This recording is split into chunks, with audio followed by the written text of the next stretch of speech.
السلام علیکم ناظرین، نالج وے کے ساتھ میں ہوں آپ کا ہوسٹ شعیب حسن۔ پروگرام گلدستہ رسول میں آج ہم بات کریں گے پانچویں امام محمد باقر علیہ السلام کی، اور اس سے پہلے میں آپ سب کو مبارکباد دیتا چلوں۔ رجب المرجب کا آغاز ہو چکا ہے، آج یکم رجب المرجب ہے۔ میرے ساتھ موجود ہیں زبیر علی اور حیدر قرار، ان سے جانیں گے امام محمد باقر علیہ السلام کی زندگی کے حالات و واقعات۔ جی زبیر، السلام علیکم۔ وعلیکم السلام۔ زبیر، پہلے تو آپ کو مبارکباد پیش کرتا ہوں امام محمد باقر علیہ السلام کی ولادت باسعادت پر، اور اس کے ساتھ یہ بتائیے گا کہ امام محمد باقر علیہ السلام کی ولادت جو ہے وہ کس سن میں ہے؟ بسم اللہ الرحمن الرحیم۔ فرزند مرسل اعظم، فرزند امیر المومنین حضرت امام محمد باقر علیہ السلام کی ولادت باسعادت یکم رجب المرجب سن 57 ہجری مدینہ طیبہ میں بروز جمعہ ہوئی، اور آپ امام زین العابدین علیہ السلام کے فرزند ارج ہیں، اور آپ پہلے سید ہیں جو نجیب الطرفین سید ہیں۔ امام حسن علیہ السلام آپ کے نانا ہیں اور امام حسین علیہ السلام آپ کے دادا ہیں، ماشاءاللہ، اور آپ حضرت فاطمہ بنت امام حسن مجتبیٰ علیہ السلام کے فرزند ہیں۔ ماشاءاللہ۔ جی حضرت، امام محمد باقر علیہ السلام پانچویں امام ہیں، ان کا جو زندگی کے حالات و واقعات ہیں، ولادت تو ہم نے جانی، آپ کی جو پرورش ہے، بچپن کے سن ہیں، اور اس کے بعد کا واقعات کس طرح سے تاریخ میں ہمیں ملتے ہیں؟ بسم اللہ الرحمن الرحیم۔ امام محمد باقر علیہ السلام بہت ہی سحر انگیز اور بہت ہی عظیم المرتبت علمی لحاظ سے شخصیت ہیں تاریخ کے اندر۔ آپ کا جو لقب مبارک ہے باقر، یہ رسول اللہ کی طرف سے آپ کو عطا ہوا ہے، جس کے معنی ہے کہ علم کو کھول کے بیان کر دینے والا، اور آپ نے علم کو کھول کر زمانے تک پہنچایا۔ اور امام باقر علیہ السلام کے بارے میں یہ واقعہ ان کی ولادت سے بہت سال پہلے کا ملتا ہے کہ رسول اللہ نے حضرت جابر ابن عبداللہ انصاری رضی اللہ تعالیٰ عنہ کو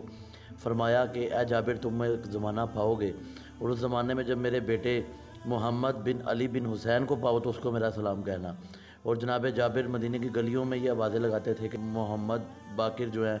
وہ ان کو سلام۔ اور جب محمد باقر علیہ السلام ایک مرتبہ ادھر سے گزر رہے تھے ان کے اپنے در اقدس کے پاس سے، تو وہاں پہ جا کے آپ نے امام باقر علیہ السلام کو جب دیکھا تو انہیں پوچھا کہ بیٹا آپ کا کیا نام ہے؟ انہوں نے بتایا کہ میرا نام محمد ہے اور مجھے باقر کہتے ہیں۔ تو امام آپ نے فرمایا کہ میرا نام محمد ہے، تو حضرت جابر بن عبداللہ نے آپ کے ہاتھوں پہ بوسہ دیا، اور جب آپ کے گھٹنوں پہ بوسہ دیا اور اس کے بعد آپ ان سے بہت شفقت کا اظہار فرمایا اور کہا کہ اے محمد، آپ کو آپ کے جد امجد رسول اللہ صلی اللہ علیہ وآلہ وسلم نے سلام بھیجا ہے، اور آپ نے کہا کہ اے جابر، آپ پر بھی سلام ہو۔ اور یہ واقعہ بہت تاریخ کی کتابوں میں ملتا ہے اور بہت زیادہ طوالت کے ساتھ ملتا ہے، لیکن یہ تاریخ کے اندر ہر جگہ پہ تقریباً یہ تاریخ کی کتابوں میں یہ واقعہ ملتا ہے۔ اور امام باقر علیہ السلام کا جو دور مبارک ہے، وہ بہت زیادہ بنو امیہ کے حکمرانوں کا دور ہے، اور آپ نے 5 بنو امیہ کے حکمرانوں کا دور پایا۔ پہلے ولید بن عبد الملک ہیں، پھر سلیمان بن عبد الملک ہیں، اس کے بعد عمر بن عبد العزیز ہیں، اور پھر یزید بن عبد الملک، اور پھر ہشام بن عبد الملک ہیں۔ یہ بنو امیہ کے جو ہے یہ بنو امیہ کے خلفاء تھے، اور یہ سب سے زیادہ خلفاء کا جو دور ہے وہ یہی ٹائم پیریڈ کے اندر گزرا ہے۔ اور امام باقر علیہ السلام نے مدینہ کے اندر سب سے پہلی یونیورسٹی قائم فرمائی ہے، اور آپ کی جو کلاس ہے طلاب وہاں ہزاروں کی تعداد میں آپ کی پاس آپ زانوے ادب طے کرتے پائے گئے ہیں، اور آپ کے شاگردوں کی جو تعداد ہے وہ بہت زیادہ طریق کے اندر ملتی ہے، اور شاگرد بھی وہ ہیں کہ جو بعد میں کندن بن کے نکلے اور جنہوں نے دنیا کو سائنس کا، طبیعیات کا، تمام قسم کے علوم جو ہے، فلسفے کا، منطق کا علم جو ہے وہ فراہم کرتے رہے، اور وہ اپنے اپنے علوم میں امام ٹھہرے آپ کے شاگردان جو ہے۔ ماشاءاللہ۔ جی زبیر، آپ نے جو ہے وہ حیدر کی گفتگو سنی کہ امام محمد باقر علیہ السلام نے سب سے زیادہ بنو امیہ کی خلافت کا دور پایا ہے، تو اس کے باوجود بھی آپ نے اتنا علم پھیلایا کہ جس کا کوئی ثانی نہیں ہے، تو اس کے بارے میں آپ کیا کہیں گے کہ امام کی اور کیا خدمات ملتی ہیں؟ امام علیہ السلام کی جو خدمات ہیں پوری دنیا اس سے ہی آج منور ہے کہ ان رسول اللہ صلی اللہ علیہ وآلہ وسلم کا جو دین اور ان کا علم جو رسول اللہ کو اللہ کی طرف سے ملا تھا، وہ آپ کے فرزند ارجمند نے وہ آگے دنیا تک جو منتقل کیا ہے، اس کی نظیریں بہت زیادہ ہیں کہ پوری دنیا جو ہے اس کے مقابلے میں کچھ بھی نہیں ہے۔ کہ اس بارے میں حضرت علامہ ابن حجر مکی نے اپنی کتاب سوائق محرکہ کے اندر لکھا ہے کہ امام علیہ السلام کی اس دین کے اوپر اتنے احسانات ہیں کہ اس کو کوئی پاگل اور دیوانے کے سوا کوئی رد نہیں کر سکتا۔ اس کے بارے میں آپ کے آگے شاگردان کے اندر فضیل بن یسار، محمد بن مسلم، حضرت زرارہ ابن اعین جو سب سے مشہور اور معروف ہیں، اس کے علاوہ معروف بن خربوز یہ بھی آپ کے شاگردوں میں سے ہیں، اور 70 ہزار احادیث انہوں نے جو آپ سے حاصل کر رکھی تھیں اور دنیا تک آگے جو علم منتقل فرمایا ہے، اس کی کوئی مثال نہیں ہے۔ اس کے اندر آپ کے کچھ شاگردان نے آپ سے کشف فیض کے دوران حاصل کرنا چاہا اور پوچھا مولا کہ آپ کے ماننے والے کیسے ہونے چاہیے، تو آپ نے فرمایا کہ وہ لوگوں کو نقصان نہیں پہنچاتے، رازوں کو فاش نہیں کرتے، دنیا کے نقصانوں کو خود برداشت کرتے ہیں، اور جبکہ عبادت گزاری ایسی کہ راتوں کو عبادت کرتے ہیں اور صبح کے وقت میدانوں کے اندر شیر ہوتے ہیں۔ ماشاءاللہ۔ جی عادل، مزید جو امام باقر علیہ السلام کے بارے میں ہمیں تاریخ میں ملتا ہے، خاص طور پر بنو امیہ کے دور حکومت میں جو سارا کچھ انہوں نے دیکھا اور کافی سختیاں بھی تھیں تقریباً، تو اس کے باوجود امام کا علم پھیلانا اور یہ باقر العلوم جو ان کا لقب تھا اس پر پورا اترنا، اس کے بارے میں آپ کیا کہیں گے؟ امام باقر علیہ السلام کو ایک مرتبہ مدینہ سے گرفتار کر کے بھی لے کے جایا گیا شام میں، اور ان کے ساتھ ان کے فرزند ارجمند امام جعفر صادق علیہ السلام تھے۔ تو اس کے دوران بھی وہاں پہ آپ کے اندر اوپر بڑی سختیاں کی گئیں، مدینہ کے اندر بھی بہت سختیاں پیش آتی رہیں۔ مدینہ میں آپ کو پتہ ہے کہ جس طرح ائمہ اہل بیت کے ساتھ بڑی مشکلات اور مصائب کے ساتھ تمام حکومتیں پیش آتی رہیں، پہلے بنو امیہ والے تھے، بعد میں آنے والے ائمہ کے ساتھ بنو عباس والے ظلم کرتے رہے، لیکن اس دور کے اندر بھی امام باقر علیہ السلام کا اس طرح زمین کو ہموار کر دینا اور لوگوں کے اندر علم کو پھیلا دینا کہ جس دور سے چند عرصہ پہلے ابھی واقعہ کربلا ہو چکا تھا، فرزند رسول شہید ہو چکے تھے، اور امام باقر علیہ السلام فرماتے ہیں کہ میں 4 سال کا تھا، مجھے سب یاد ہے۔ تاریخ یعقوبی کے اندر یعقوبی رقم دراز ہیں کہ امام باقر علیہ السلام جو ہے وہ اس بارے میں فرماتے ہیں کہ مجھے ساری شہادت و ہر چیز یاد ہے، اور اتنے غم اتنے مصائب اپنے خاندان پہ دیکھنے کے بعد بھی ان کا اس طرح سے دنیا کو علم کے ساتھ منور کرنا اور دنیا کو ان سے کسب فیض کرنا، یہ معجزانہ بات ہے، اس کے علاوہ کچھ بھی نہیں ہے۔ اور امام باقر علیہ السلام جو ہے ان کا تاریخ کے اندر احادیث کے اندر جو ہے وہ کنیت ان کی ابو جعفر کا ذکر آتا رہا ہے، اور امام باقر علیہ السلام ہی وہ شخصیت ہے کہ جن سے پہلے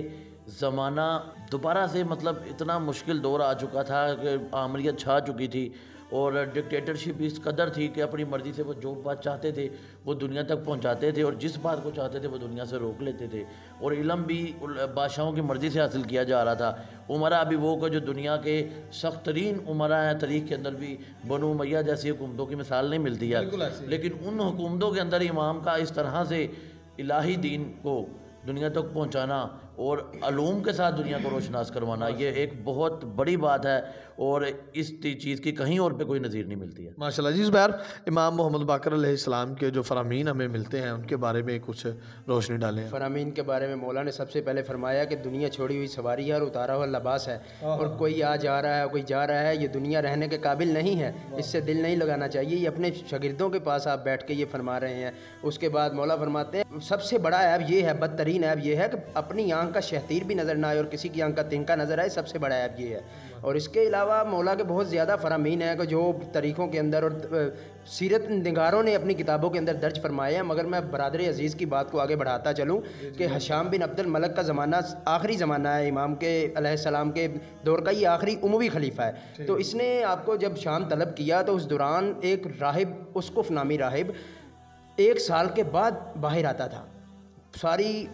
کرسچینٹی جتنی بھی یہ کمیونٹی تھی سارے لوگ اسے قصب فیض حاصل کرنے کے لیے وہاں اکٹھے ہوئے تھے، اجتماع ہو رہا تھا کہ امام علیہ السلام واپس آ رہے تھے ادھر سے۔ تو اس بندے نے جب امام علیہ السلام کی چہرے پر دیکھا تو کہا،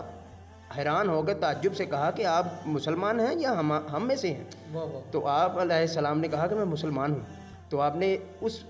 پادری نے کہا کہ آپ عالم ہیں یا جاہل ہیں؟ آپ نے کہا میں جاہل نہیں ہوں۔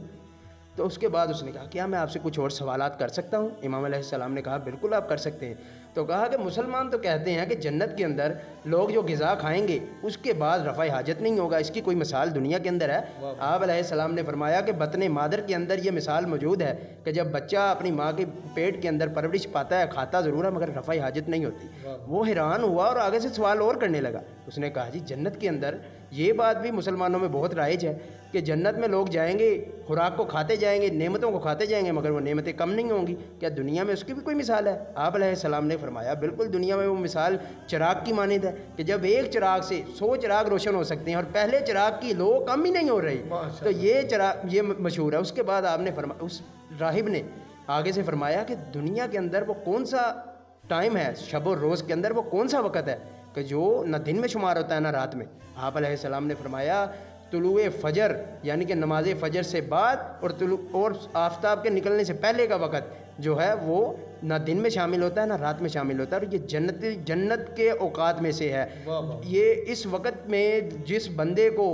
کوئی راحت محسوس نہ ہو رہی ہو، جس کو نیند نہیں آ رہی ہو، وہ اس وقت کے اندر سو جاتا ہے، اور اس کے بعد اس نے پھر آگے سے بڑھ کر ایک اور مشکل سوال پوچھنے کی کوشش کی اجتماع کے اندر کہ ان دو مولودوں کے بارے میں مجھے بتایا جائے کہ جو ایک ہی دن پیدا ہوئے اور ایک ہی دن مر گئے، جبکہ ایک کی عمر 50 سال اور ایک کی عمر 150 سال۔ آپ علیہ السلام نے فرمایا وہ حضرت عزیر علیہ السلام اور حضرت عزیز علیہ السلام دونوں بھائی تھے۔ تو اس نے یہ بات اور سارے واقعے کو، مناظرے کو آپ کے ساتھ جب اس پادری نے دیکھا تو اپنے سارے اجتماع میں کھڑے ہو کے کہا کہ جب تک یہ عالم شخص یہاں موجود ہے میں اس اجتماع میں شرکت نہیں کر سکوں گا، سب لوگ ان سے اپنا رجوع کریں۔ تو امام علیہ السلام کی یہ ساری فضیلتوں کو دیکھتے ہوئے جب پورے شام کے اندر اور پورے عرب میں یہ بات پھیل گئی کہ امام علیہ السلام نے اس راہب کو مات دے دی اور شام کے دربار میں یہ بات پہنچ گئی، تو اس نے امام علیہ السلام سے بہت ہی غم و غصہ اور غضب، جس طرح غیظ و غضب کا شکار پہلے رسول اللہ کے خاندان کے ساتھ ان لوگوں نے بنی امیہ نے کیا تھا، اسی طرح ہی اس نے کیا کہ آج کے بعد آپ شام نہیں آئیں گے، اور اس کے بعد اس نے جا کے آپ کی زندگی تنگ و تاریک کر دی، اور جس کے نتیجے میں آپ کی آگے شہادت کا واقعہ ملتا ہے۔ جی ادر آپ امام باقر علیہ السلام کے تمام تر واقعات کے بعد آپ کی شہادت کے بارے میں کیا کہیں گے؟ کیا ملتا ہے ان کی شہادت کے بارے میں؟ امام باقر علیہ السلام 114 ہجری میں شہید ہوئے ہیں۔ 95 ہجری میں آپ کے والد محترم امام زین العابدین علیہ السلام کی شہادت ہوتی ہے، تو تقریباً آپ کی جو مدت امامت ہے وہ 19 سال بنتی ہے۔ 114 ہجری میں حشام نے آپ کو زہر کے ساتھ مسموم کر دیا، اور اس زہر کے نتیجے میں امام باقر علیہ السلام کی شہادت واقع ہوئی، اور امام باقر علیہ السلام نے